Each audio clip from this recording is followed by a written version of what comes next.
ويسر لي أمري واحلل عقدة من لساني يفقه قولي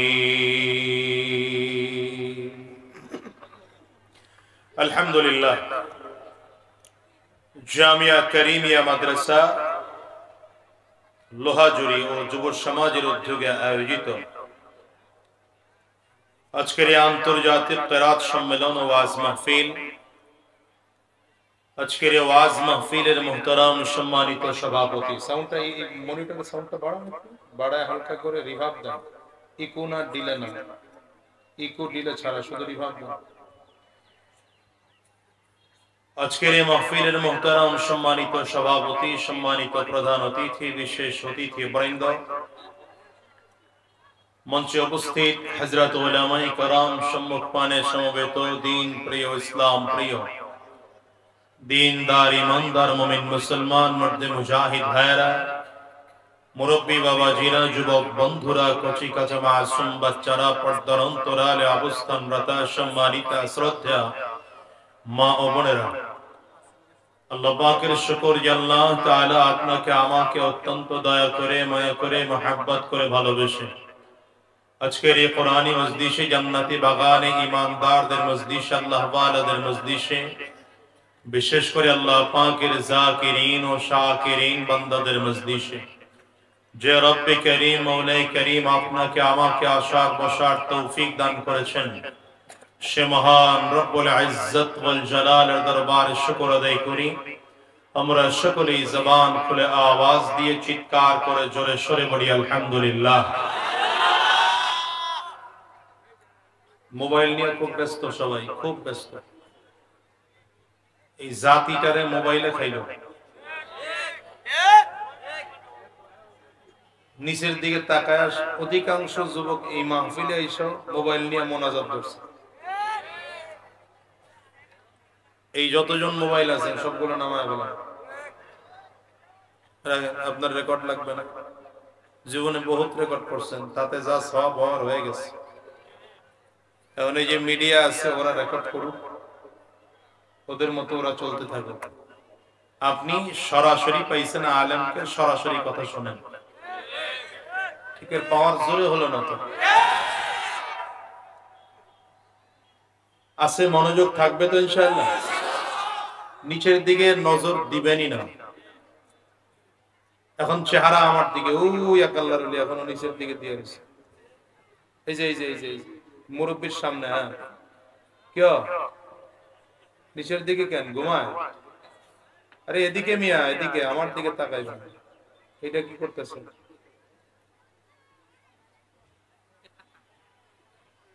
মজলিসের আদব না এটা, মজলিসের আদবই না। মজলিসের আদব হলো যিনি কথা বলেন তার চেহারার দিকে তাকিয়ে কথা শুনতে হয়, এটা হচ্ছে মজলিসের আদব। এই এই এই প্রতিধ্বনি আওয়াজটা কোথেকে আসতেছে? এই যে মাইক দিলে তো দুই সাইডে দুইটা দিলে তাহলে সাউন্ড ক্লিয়ার। মনোযোগ ভালো থাকলে কথা বলবো ইনশাআল্লাহ, পাওয়ার নাই।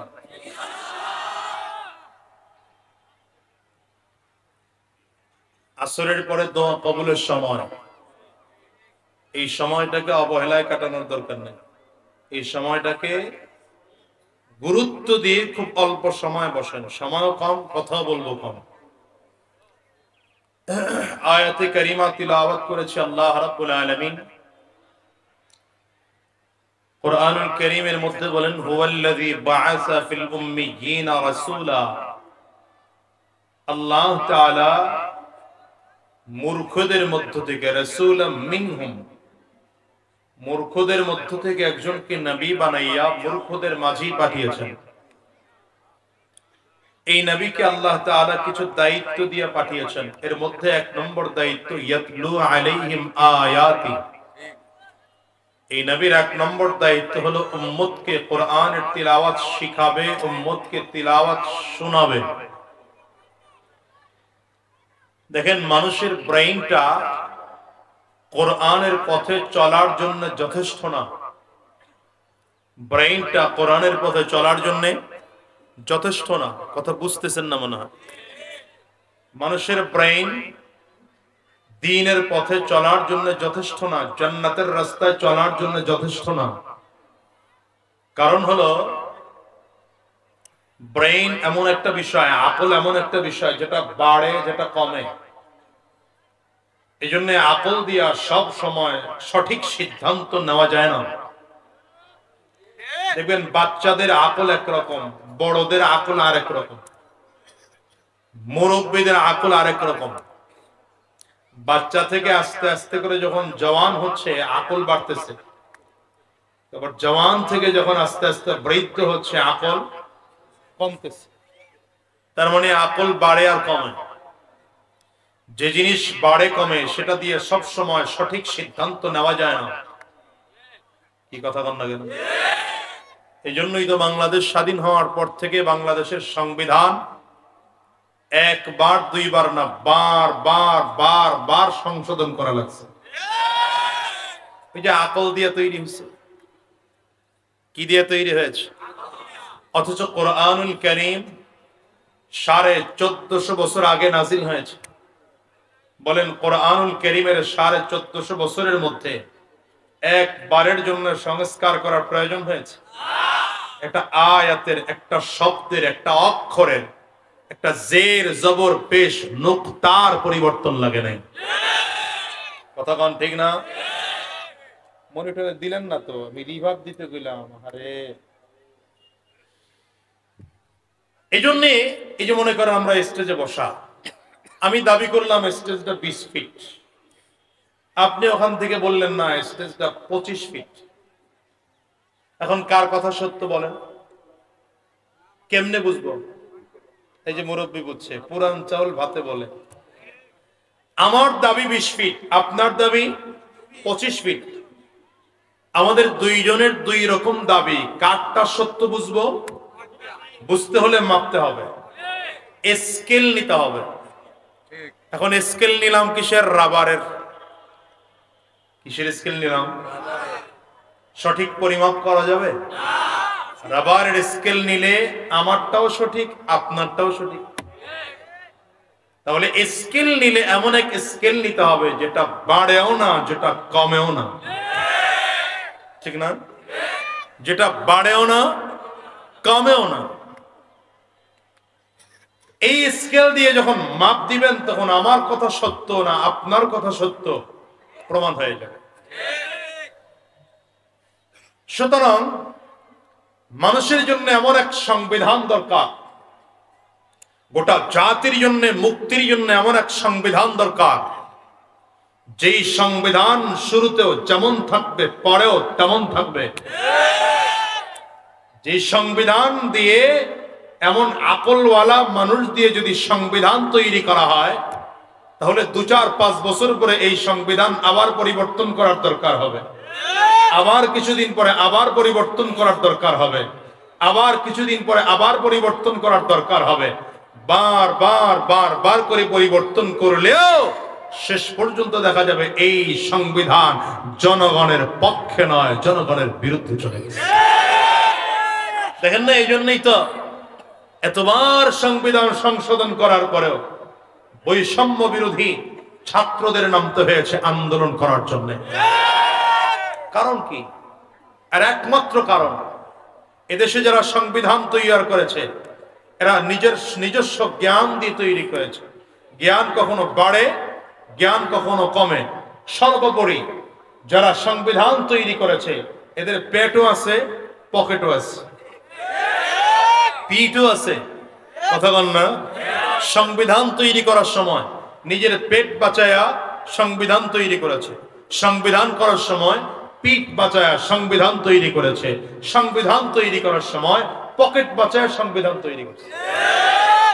যে কারণে এখন নতুন করে আবার সংবিধান সংশোধনের ডাক এসছে। তো আমার আল্লাহ তাআলার জ্ঞান আগেও যা ছিল এখনো তাই আছে না কমছে বাড়ছে? কমেও নাই, বাড়েও নাই। আগেও যা ছিল আল্লাহর ইলম এখনো তাই আছে। আল্লাহ তাআলার ইলম বাড়েও না, কমেও না। আল্লাহর আকল বাড়েও না, কমেও না। আল্লাহর পেট নাই, পিঠ নাই, পকেট নাই, নিজের স্বার্থের জন্য কোনো কিছু সংবিধান তৈরি করার প্রয়োজন নাই। এজন্য বলে সোনা মুসলমান, এ বাংলাদেশের সংবিধান যখন যা তৈরি করা হয়েছে বার বার বার বার করে তৈরি করা হবে। খোদার কসম কোনোদিন সমাধান হবে না।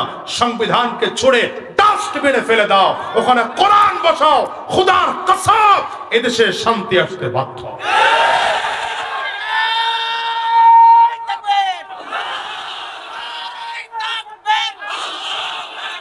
হ্যাঁ, সংবিধান তৈরি করো, সংবিধানের জায়গায় কোরআনকে রাখো, আর দায়িত্বের জায়গায় উলামায়ে কেরামদেরকে বসাও। এটা ঠিক জোরে বলতে পারলেন না? আরো জোরে বলেন, আরো জোরে বলেন। গোটা জাতি আজ উলামায়ে কেরামদের বিরুদ্ধে, উলামায়ে কেরাম থেকে বিচ্ছিন্ন করার জন্য কাফির আর মুশরিকদের সূক্ষ্ম চক্রান্ত চলতেছে। গোটা জাতিকে, গোটা জাতি, সাউন্ড আরো বড়, গোটা জাতিকে উলামায়ে কেরামদের থেকে বিচ্ছিন্ন করার জন্য সূক্ষ্ম চক্রান্ত ষড়যন্ত্র চলতেছে।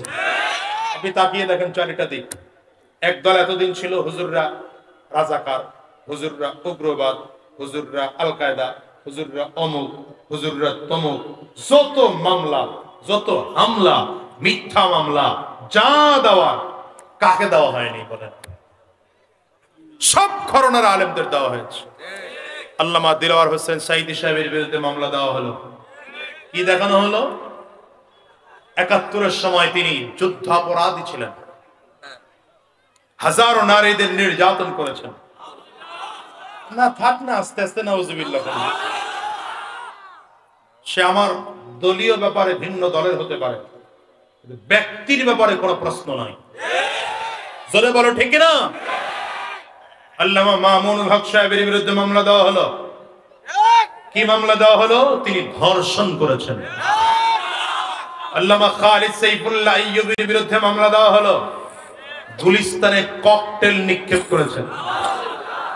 আমার উস্তাদ মাদানী নগর মাদ্রাসা ঢাকা নায়েবে মুহতামিম হযরতুল আল্লামা আলী আকবর সাহেব হুজুরের বিরুদ্ধে মামলা দেওয়া হলো, রমনা বটমূলে হামলা করেছেন। আমি একদিন হুজুরকে জিজ্ঞাসা করলাম, হুজুর আপনি গেলেন কেন রমনায়? হুজুরকে গেলাম কই, আমি তো চিনিই না। বক্সটা একটু সাইডে বসে। গেলাম কই, আমি তো চিনিই না। এই যে আজকের মাহফিলের প্রধান মেহমান কুয়াকাটা হুজুরের বিরুদ্ধে মামলা দেওয়া হলো, ইহসান গ্রুপের লক্ষ কোটি টাকা আত্মসাৎ করেছে। আমি কুয়াকাটা হুজুরকে একদিন বলছিলাম যে আপনার মামলাটা সব থেকে মানসম্মত হয়েছে, মোটামুটি তো 100 কোটি টাকার একটা হিসাব নিকাশ আছে। পীর সাহেব চরমনের বিরুদ্ধে মামলা দেওয়া হলো, 10,000 টাকা পকেট মারছেন। কে পকেট মারছে? চরমনের বিরুদ্ধে। আমার বিরুদ্ধে 2 মামলা ছিল, একটা আলহামদুলিল্লাহ গেছে গা, আর একটা এই 3 তারিখে হাজিরা দিয়ে আসলাম এই মাসে। আরো হাজিরা নাকি আরেকটা দিতে হবে, তাইলে শেষ হবে খালাস। কি মামলা দেওয়া হলো? আমি নাকি কার গাছ কাইটা আমার বাড়ি নিয়ে আসছি।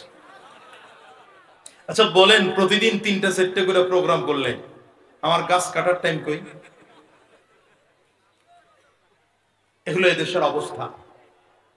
কিন্তু আমি বলি, যারা উলামায়ে কেরামদেরকে হামলা করেছ, মামলা দিয়েছ, চক্রান্ত করেছ, ষড়যন্ত্র করেছ, উলামায়ে কেরামদেরকে জমিন থেকে বিদায় করতে চেয়েছ, দিন শেষে তাকিয়ে দেখো আমরা উলামায়ে কেরাম আজও রাজা বাদশার মতো করে কথা বলি।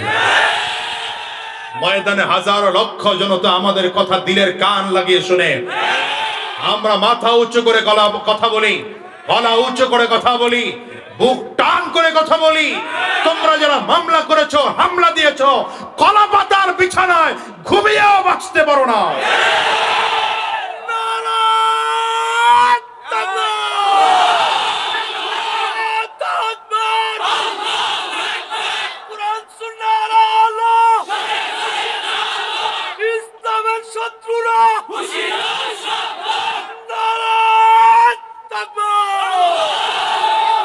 কেউ তো লুঙ্গি খুলে প্যান্ট খুলে লুঙ্গি পরছ, দাড়িটারে কামাইয়া চুলে কলপ লাগাইছ, মাছের টলারে উঠছ, বাঁচতে পারো নাই, আয় বলো বাঁচতে পারো নাই, ঠিক কিনা কও?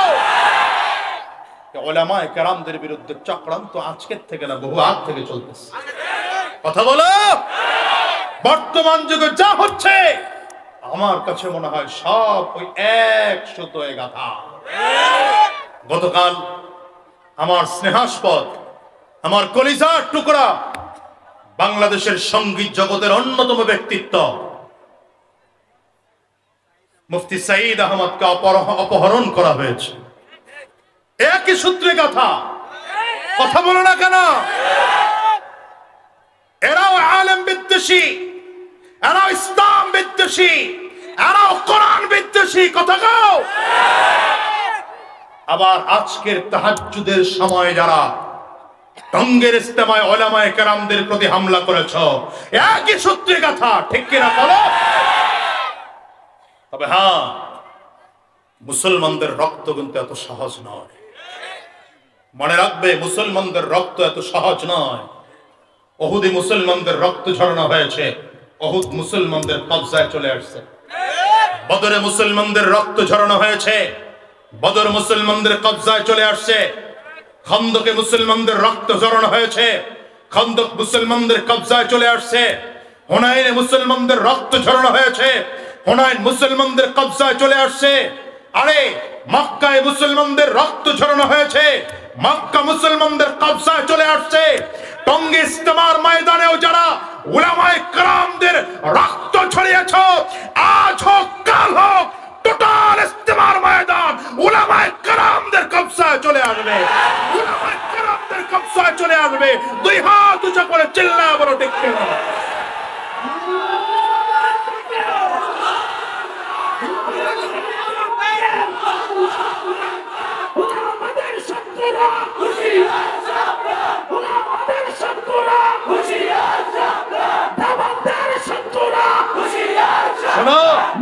শোনো, আলেমদের রক্ত হজম করা তো সহজ নয়, মুসলমানদের রক্ত হজম করা তো সহজ নয়।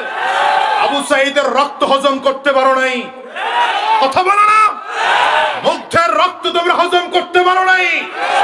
এই দেশে ভারতের দালালেরা, ইংরেজদের দালালরা যদি মনে করে কিছুদিন পরে রিকশাওয়ালার সুরত নিয়ে আসবে, কিছুদিন পরে ইসকনের সুরত নিয়ে আসবে, আবার যদি মনে করে তাবলীগ জামাতের মধ্যে ঢুকেও আমার তাবলীগ জামাতকে প্রশ্নবিদ্ধ করবে, আমরা হতে দেব না, আমরা হতে দেব না, ঠিক কিনা বলো? এই জাতি যখনই ভুল করেছে, উলামায়ে কেরাম প্রাচীর হয়ে দাঁড়িয়েছে।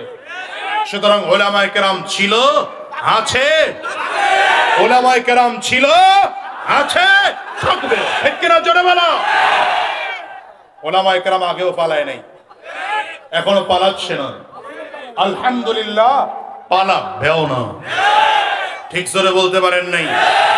এবং উলামায়ে কেরামদের সাথে যারা ছিল তারাও পালায় নাই, আলহামদুলিল্লাহ।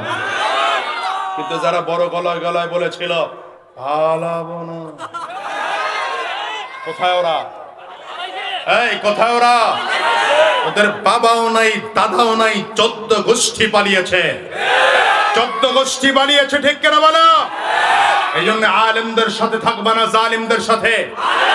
জোরে বলে, আলেমদের সাথে থাকবা না, জালিমদের সাথে। ইমানদারদের সাথে থাকবা না, বেঈমানদের সাথে।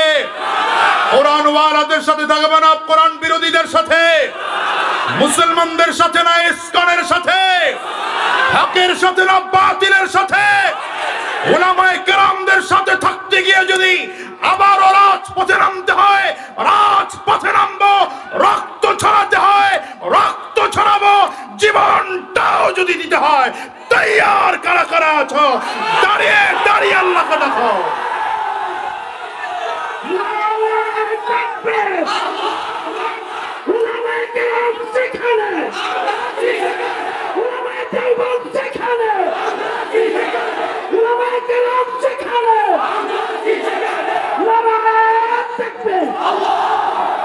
বসেন, আল্লাহ কবুল করো, বলেন আমিন।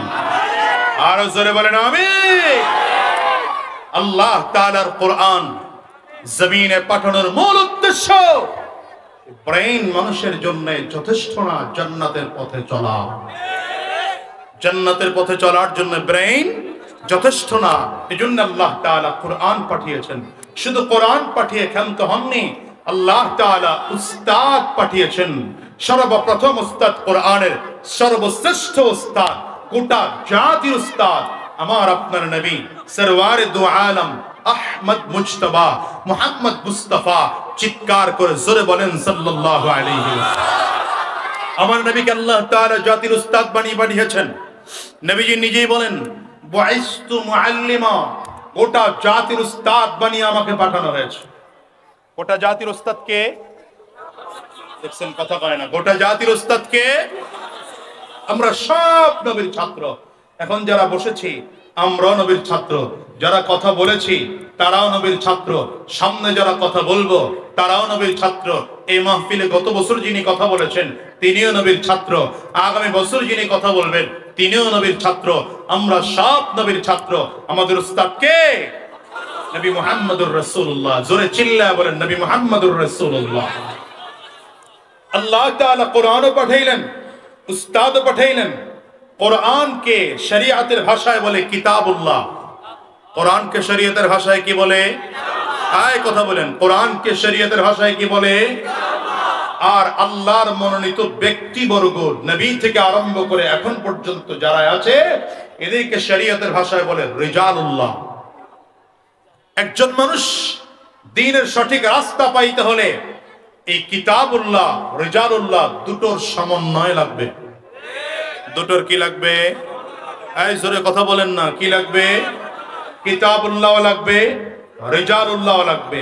আল্লাহর কোরআন নবীর সুন্নাহ লাগবে।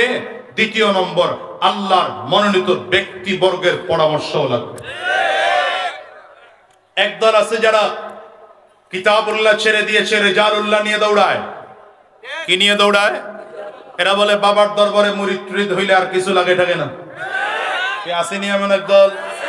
এমন পীরও বাংলাদেশে আছে যেই পীরের মুখে দাড়ি নাই, যেই পীরের মুখে দাড়ি নাই সেও নাকি বিশাল বড় পিসাব, তারও নাকি লক্ষ লক্ষ মুরিদ আছে। এ হলো একদল। এরা রিজালুল্লাহ ধরেছে, কিতাবুল্লাহর খবর নাই। হক না বাতিল? জোরে বলেন, সবাই কথা বলেন না। হক না বাতিল? আরেক দল আছে যারা রিজালুল্লাহর খবর নাই, কিতাবুল্লাহ নিয়ে পড়ে আছে। বলে আমাদের কাছে কোরআন আছে, সহিহ হাদিস আছে, আর কিছু লাগবে না। মাযহাব মানা শিরিক, হুজুর মানা শিরিক, পীর মানা শিরিক, এগুলো সব শিরিক আর বিদআত। আমরাই হকের উপরে আছি। এরা কিতাবুল্লাহ ধরেছে, রিজালুল্লাহ বাদ দিয়েছে। এরাও হক না বাতিল? হক কারা? যারা কিতাবুল্লাহ রেখেছে, রিজালুল্লাহ ধরেছে, কিতাবুল্লাহ ধরেছে, রিজালুল্লাহ ধরেছে। এই জন্যই তো সাহাবায়ে কেরাম কোরআন শিখেছেন নবীর কাছে গিয়ে। সাহাবায়ে কেরাম দামি হয়ে গেছে। আচ্ছা বলেন তো, সাহাবীরাও তো কোরআন পড়েছেন, এই একই কোরআন তো আমি আপনিও পড়ি নাকি না? কোরআন ভিন্ন? সাহাবায়ে কেরাম যে কোরআন পড়েছেন, আপনার আমার কোরআন কি একই কোরআন না ভিন্ন কোরআন? জোরে বলেন, জোরে বলেন, জোরে বলেন। একই কোরআন। সাহাবায়ে কেরামদের যুগে নবীর হাদিস যা ছিল এখনো হাদিস তাই আছে। যদি তাই থাকে তাহলে সাহাবী এত দামি হলো কেন? আমাদের দাম সাহাবায়ে কেরামদের তুলনায় এত কম হলো কেন? একটাই মাত্র কারণ, সাহাবী কোরআন শিখেছেন নবীর সুহবতে গিয়া। তাহলে সুহবতের দাম আছে না নাই? কথা বলেন, সুহবতের দাম আছে না নাই? তাহলে রিজালুল্লাহ বুঝতে হবে। গোটা জাতিকে উলামায়ে কেরাম শূন্য করার চক্রান্ত চলতেছে। এই জন্য যে আপনাদের বিবাড়িয়া জেলা ফখরে বাঙ্গাল মৌলানা তাজুল ইসলাম সাহেব রহমতুল্লাহ আলাইহির এক কথা মনে পড়ে গেল। একবার তিনি প্রোগ্রামে রওনা করেছেন, ট্রেন স্টেশনে গিয়ে দেখতেছেন, আগেকার যুগের কথা বলছি তো, এই যুগের তো এখন বহু দূর থেকেও খুব সহজে আসা সম্ভব, তো সেই যুগের কথা বলছি। ফখরে বাঙ্গাল মৌলানা তাজুল ইসলাম রহমতুল্লাহ আলাইহি ট্রেন স্টেশনে গিয়ে দেখলেন ট্রেন ছেড়ে যাচ্ছে। দৌড়ে গিয়ে একটা বগিতে উঠছেন। যে বগিতে উঠেছেন সেই বগিতে কিছু পাকিস্তানি মিলিটারিরা ছিল। হুজুরকে পায়া মোটামুটি একা যেভাবে বলা দরকার ব্যাংক করে করে কথা বলতেছে। হুজুররা সমাজটারে নষ্ট করলো, হুজুররা জাতির বাধা, হুজুররা এই সমস্যার সবথেকে বড় বড় কারণ, হুজুররা আধুনিক রাস্তার বাধা, হুজুররা সমাজ বোঝে না, হুজুররা কিছুই বুঝে না, যা বলা দরকার সব বলতেছে। অনেকক্ষণ পরে ফখরে বাঙ্গাল ডেকে বললেন, ভাই রে, আসলে হুজুররা হলো এইটা। এটা কোনটা? এই আঙ্গুলটা যদি কেউ দেখায়, যারে দেখাইছে সে যদি সুস্থ থাকে, প্রথম পিটানির ঠেলায় মাটিতে শোয়াইলে, ঠিক না? এইটা দেখানোর পরে তো আর্মিরা, পাকিস্তানি মিলিটারিরা আরো বেশি চিন্তা গেছে। এই মোল্লা মানুষ কোন জায়গায় কি দেখাইতে হবে তাও বুঝে না। ফখরে বাঙ্গাল বলেন, আরে আমি বললাম হুজুররা হলো এইটা। কয়টা দেখাইছে? আগের চেয়ে চেতা আরো বেশি না? একজন কই দেখরে এত চেতিস না, দেখি না মোল্লা কি বুঝাইতে চাও। এই মোল্লা কি বুঝাইতে চাও? ফখরে বাঙ্গাল বলেন, দেখো হাত হলো 5টা আঙ্গুল দিয়ে আল্লাহ তৈরি করেছেন। যদি হাতের কোনো কারণে এই আঙ্গুলটা নাও থাকে তাইলেও হাতের কাজ চালানো যায়। যদি কোনো কারণে এই আঙ্গুলটাও না থাকে, হাতের কাজ চালানো যায়। কোনো কারণে যদি এই আঙ্গুলটা না থাকে, হাতের কাজ চালানো যায়। অথবা যদি এই আঙ্গুলটা না থাকে, হাতের কাজ চালানো যায়। যে কোনো একটা, এই 4 আঙ্গুলের মধ্যে যে কোনো একটা আঙ্গুল যদি না থাকে, হাতের কাজ চালানো যায়। কিন্তু যদি বুড়া মেয়া না থাকে, কন কন কন কন কন ডাইরেক্ট কি চামচ? কাটা চামচ, ঠিক না? না পারবেন লবণ নিতে, না পারবেন ভাত নিতে, না পারবেন তরকারি নিতে, না পারবেন কিছু ধরতে। তার মানে হলো হাতের 4টা আঙ্গুলের অন্যান্য একটা আঙ্গুল না থাকলেও হাতের কাজ চালানো যায়। একটা বৃদ্ধ আঙ্গুলে না থাকলে হাতের কাজ চলে না। গোটা সমাজ চালাতে হলে ডাক্তারের দরকার, ইঞ্জিনিয়ারের দরকার, অ্যাডভোকেটের দরকার, পাইলটের দরকার, ব্যারিস্টারের দরকার, সব দরকার আছে। কিন্তু সমাজের মধ্যে যদি কোনো কারণে শুধু ডাক্তার না থাকে দেশ চলবে, শুধু ইঞ্জিনিয়ার না থাকে দেশ চলবে, অ্যাডভোকেট না থাকে দেশ চলবে, পাইলট না থাকে দেশ চলবে, ব্যারিস্টার না থাকে দেশ চলবে। কিন্তু শুনে রাখো মুসলমান, উলামায়ে কেরাম যদি না থাকে, আলেম যদি না থাকে, নবীর ওয়ারিস যদি না থাকে, এদেশ চলবে না, এদেশ থাকবে না, দেশ ধ্বংস হয়ে যাবে, দুনিয়া ধ্বংস হবে। এজন্য উলামায়ে কেরাম লাগবে না লাগবে না? বলেন না, উলামায়ে কেরাম লাগবে না লাগবে না? কোরআন লাগবে না লাগবে না? আল্লাহু আকবার। বিদায় হজের ভাষণে নবীজি দাঁড়িয়েছেন, সলক্ষ সাহাবায়ে কেরামদের সামনে নবীজি বক্তব্য দিচ্ছেন। আল-ইয়াওমা আকমালতু লাকুম দীনাকুম ওয়া আতমামতু আলাইকুম নি'মাতি ওয়া রাদিতু লাকুমুল ইসলাম দীনা। রাহমাতুল লিল আলামিন সলক্ষ সাহাবায়ে কেরামদের সামনে দাঁড়িয়ে ঘোষণা দিচ্ছেন, সাহাবীরা আজকের দিনে আল্লাহ তাআলা দ্বীনকে কমপ্লিট করে দিলেন, দ্বীন পরিপূর্ণ করে দিলেন। এখন থেকে দ্বীনের মধ্যে বাড়বেও না আর কমবেও না, দ্বীন পরিপূর্ণের ঘোষণা এসেছে। নবীজির জবানে দ্বীন পরিপূর্ণের ঘোষণা শুনে সাহাবায়ে কেরাম বড় আনন্দ প্রকাশ করেন। তাদের মনে পড়ে যায় রাহমাতুল লিল আলামিন তো যুদ্ধের ময়দানে গিয়ে কত কষ্ট করেছেন। সাহাবায়ে কেরাম রক্ত ঝরিয়েছেন উহুদের ময়দানে, বদরের ময়দানে সাহাবায়ে কেরাম রক্ত ঝরিয়েছেন। সর্বোপরি সরওয়ারে দু আলম আহমদ মুজতবা মুহাম্মদ মুস্তাফা সাল্লাল্লাহু আলাইহি ওয়াসাল্লাম উহুদের ময়দানে যখন গেলেন, কাফির মুশরিকরা আমার নবীকে লক্ষ্য করে বার করে তীর মারে। তীরের এত আঘাত, তীরের আঘাতের কারণে মাথার এই কপালের দিক দিয়ে লোহার টুকরার সামনে দিয়ে ঢুকে যায়। আবার নবীর মাথার লোহার টুপিটা ভেঙে লোহার টুকরিটা কপালের ভেতর দিয়ে ঢুকে যায়। রাসূলুল্লাহ সাল্লাল্লাহু আলাইহি ওয়াসাল্লামের চোখ দিয়ে কাল বেবে রক্তের ফোঁটাগুলো জমিনের মধ্যে পড়ে। হাত দুটো আমার নবী দিয়েছেন চেহারার মধ্যে হাত দিয়ে দেখলেন পুরো হাত রক্তে ভিজে গিয়েছে। নবীজির জবান থেকে বদদুয়া বের হয়ে গেল, কাইফা ইউফলিহু কওমুন দাম্মু ওয়াজহা নবিয়িল্লাহ।